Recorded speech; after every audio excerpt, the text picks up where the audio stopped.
Este é mais um vídeo da série Economia baseada em recursos, que é um modelo de alternativa de mudança que esse canal defende para melhorar o mundo.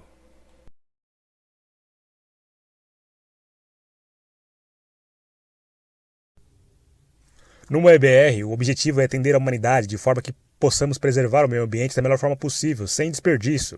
A produção é baseada na capacidade dos recursos naturais que o planeta tem a oferecer, com um balanço geral dos recursos naturais. Diante desses dados, é o planeta que diz o que deve ser produzido e como deve ser produzido.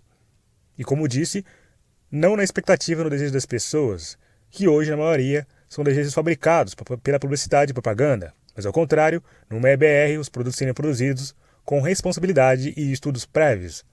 Por exemplo, a pergunta que se deve fazer antes de produzir algo é: a produção de jornais, livros e revistas em papel e panfletos é prejudicial à natureza, pois é necessário derrubar mais árvores para sua produção?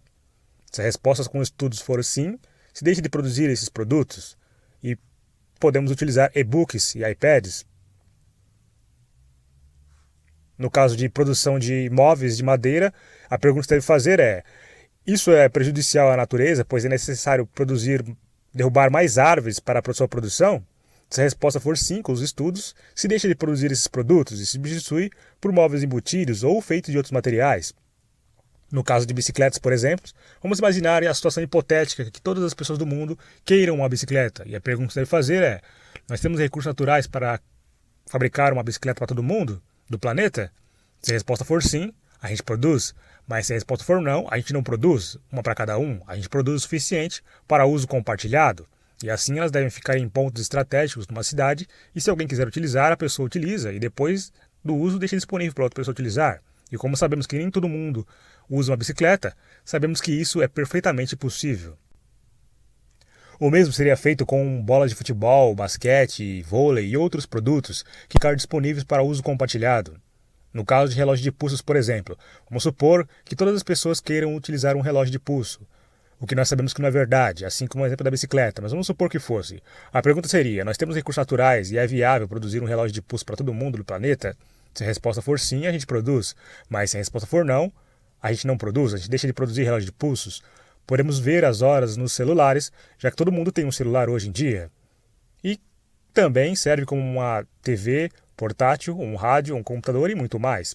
E assim por diante. A avaliação antes de produzir algo não é baseada em desejos, é baseada nos recursos naturais disponíveis, ou seja, em primeiro lugar, você deve pensar no tamanho do impacto ambiental que será causado para a produção de algo.